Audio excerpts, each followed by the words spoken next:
must begin by saying how important the Hispanic, the Latino community is to Baltimore. You have made a tremendous difference. The 130% growth in your population, that's right, that deserves a round of applause. You know, people used to say that the Hispanic population filled in. I want to say that the Hispanic population stepped up. You know, not only are they growing in population, they're growing in business, and it is my goal to continue to open the doors wide. You know, I get an opportunity at the Board of Estimates. I call it the pre-board meeting. I think county executives, you know what that means, the behind-the-scenes meetings, where we get to say, wait a minute, why is there not MBE, WBE participation on this contract? Help me understand why we don't have more Latinos, more African Americans, more people of color engaged in these contracts. And because I tell folks that I am intensely focused on making sure that we equally distribute the wealth in our city, that I want you to know, Kevin, that in my first finance board meeting, when I walked in the room and took my seat, everybody did an about-face turn. So I said to the comptroller of the city, I said, what's the big deal? She said, well, never in the 21-year history that I've been sitting in this room has a mayor ever sat in this position. And as you all know, Shu or Rashern, this is where the big decisions get made. This is where the bonds get floated. This is where you determine how you're going to expand your bond capacity. This is where you can say, wait a minute, let's make sure that we're inclusive in these deals. And so I've been able to do that. But I'm excited about this community specifically, not just about the growth, but about the results that have come about as you all continue to participate in the fabric of our city. I think about the housing market, how you repopulated neighborhoods that people didn't think were important. And what I want you to know is that the investment that wasn't there, if it's not there now, it is absolutely coming. Because working with Paul Taylor and working with our housing department, we are focused to make sure that diversity is there and inclusion is absolutely magnified. And so when I think about creating programs that allow us to lend more dollars to those who've been traditionally left out, that's what we're doing. We've expanded our capacity. The $10 million that Goldman Sachs and Bloomberg Philanthropies put in this city is to expand and grow minority, Latino, African American, Asian businesses that heretofore have not had that kind of access. And we're looking forward to the growth and the participation. I also want to take a moment to acknowledge Secretary Gill, because Secretary Gill gets it. He understands that the diversity and inclusion of all segments of our population will make a difference in the growth of our state. So give him a big round of applause.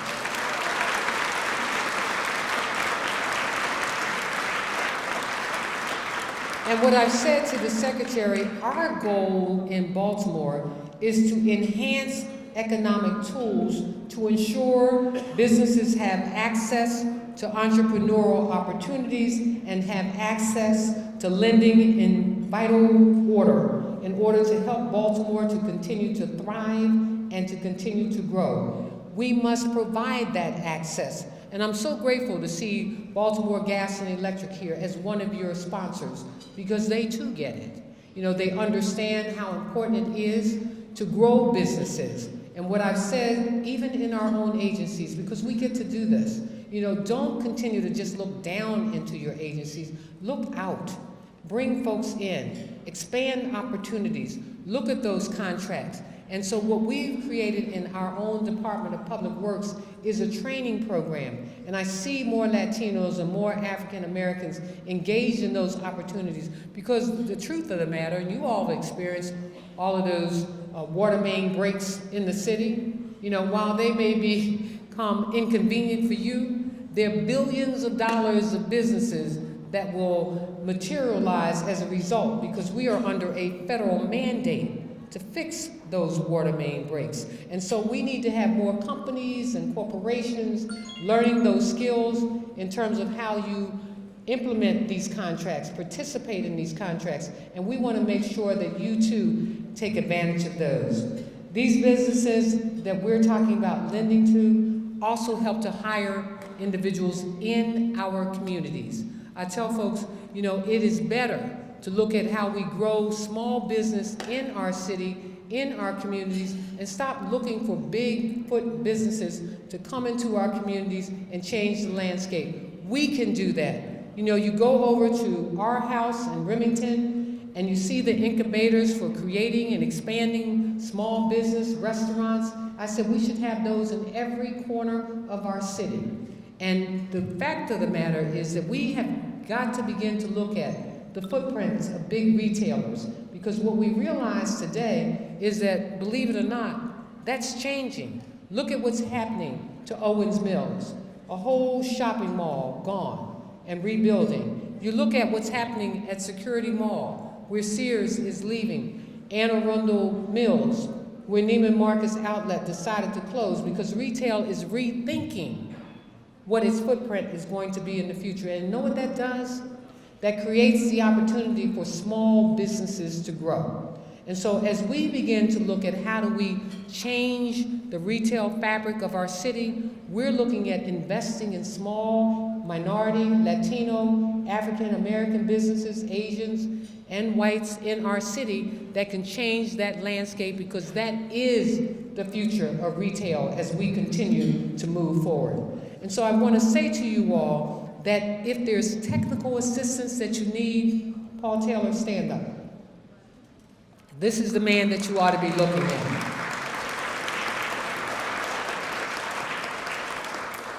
Paul can direct you to lending opportunities.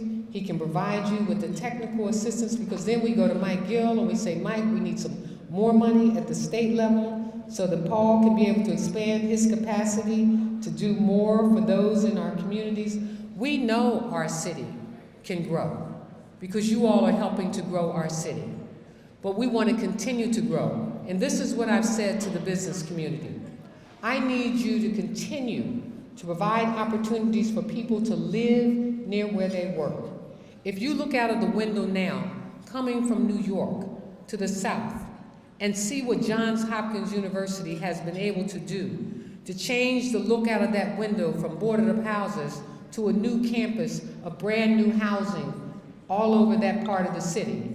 And then if you look at what's happening with the University of Maryland over on the west side, Johns Hopkins University put $35,000 into over 100 individuals to live near where they work. Now we have University of Maryland doing the same thing on the west side of Baltimore. I'm having conversations with LifeBridge, and this is what I said to the Greater Baltimore Committee. Now I know that when those tax breaks come down, and they're coming, this is your great opportunity to help me grow our city. Look into your companies, into your corporations, and create live where you work programs. Help me to grow Baltimore to a population of 700,000.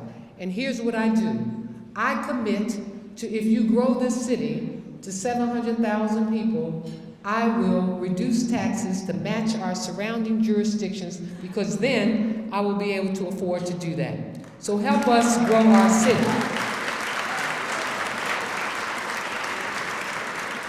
And so again, to the Latino community, I want to say specifically, not only have we created the Small Business Advisory Group, not only are we going to continue to outreach to your community, you know that we have the Mayor's Advisory Council on minority and women-owned business entrepreneurs, the boards and commissions. I ask you to continue to step up to the plate, to join the boards and commissions in our city, to continue to collaborate with us, to work closely alongside of us. And Catalina, stand up, Catalina.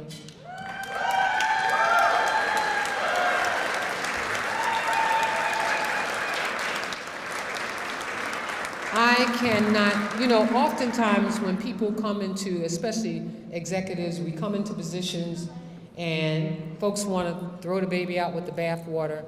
That's absolutely not what I did. I took the opportunity to get to know folks who were in the office. I kept folks who knew what they were doing. This woman gets it. She represents the community well. She is always looking for opportunities to expand. She is an absolutely great part of our cabinet, of the mayor's office. Our IG that we're appointing will be another Latino woman who will be appointed to our cabinet.